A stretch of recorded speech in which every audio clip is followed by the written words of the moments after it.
So hey guys, welcome to K Scott. इस episode के starting में हम देखते हैं शिन मैनिंग सोच रही होती है उसने ज्वांग शिनयान की जगह लेकर सही किया कि नहीं किया। फिर हम देखते हैं कि जब वो हॉस्पिटल में थी तो उसको ज्वांग शिनयान की फैमिली के बारे में सारी इंफॉर्मेशन दी जाती थी। बताया जाता है कि जो उसके दादाजी हैं उनकी फेवरेट बहू उसकी माँ थी। उसके मम्मी पापा कहीं जा रहे होते हैं तो कार एक्सीडेंट हो जाता है, जिससे उसके पापा तो मर जाते हैं, फिर उसकी मम्मी का कुछ पता नहीं चलता। क्योंकि वो बहुत छोटी थी तो उसके दादाजी उसको अपनी फैमिली प्रॉब्लम से दूर करने के लिए अब्रॉड भेज देते हैं। उनकी फैमिली एक बहुत बड़े क्राइसिस में पड़ जाती है, जिससे उसके दादाजी को हार्ट अटैक आ जाता है। दूसरी तरफ यान शिनचान उसको समझाता है कि उसको सब कुछ पता होना चाहिए।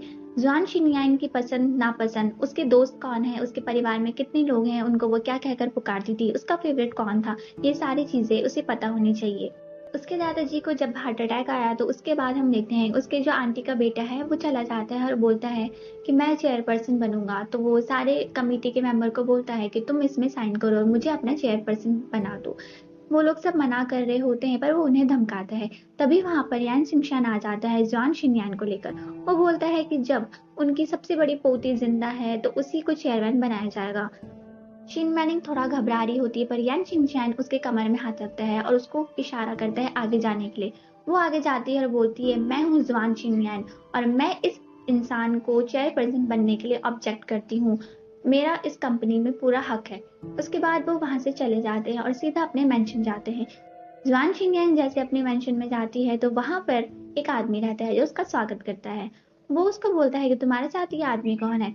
तो यान शिनयान बोलता है, मैं इसका मंगेतर हूँ। फिर वो बोलता है, तुमने एंगेजमेंट कब की, चलो जो भी हुआ अच्छा हुआ। उसके बाद जैसे ही वो अंदर जाते हैं तो उसको उसकी आंटी मिलती है और हमें यहाँ पे ऐसे देख के लगता है कि उसकी आंटी बिल्कुल भी खुश नहीं हुई उसके आने से।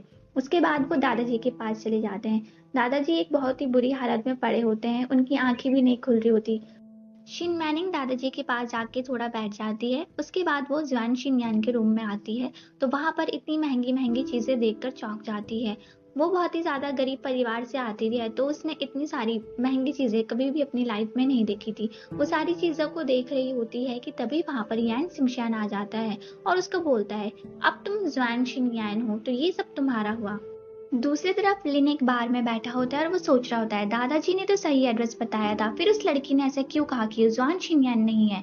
तभी वहां पर एक लड़की आ जाती है और वो बोलती है, मैं स्लिन फैशन स्टूडियो के सीईओ हूँ, अगर तुम मेरे साथ मिलकर काम करना चाहते हो तो हम कर सकते हैं।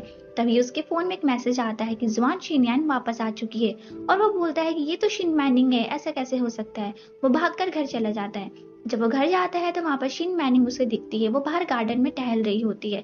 वो चिल्लाता है, शिन मैनिंग। तो वो उसकी तरफ देख के घबरा जाती है। वो उसके पास आके बोलता है कि तुम कौन हो।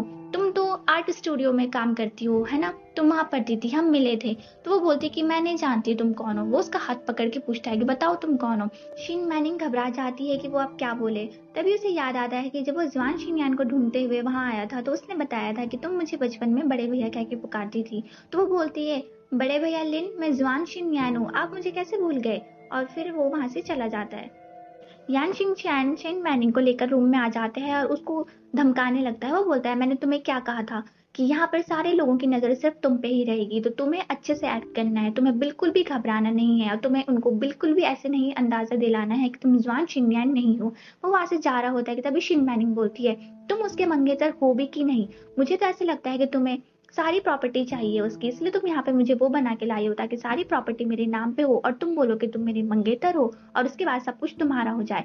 तो वो उसका गला पकड़ लेता है। वो बोलता है कि तुम्हें जितना बोला गया है तुम्हें बस उतना ही बोलना है, उसके अलावा कोई सवाल नहीं करने हैं।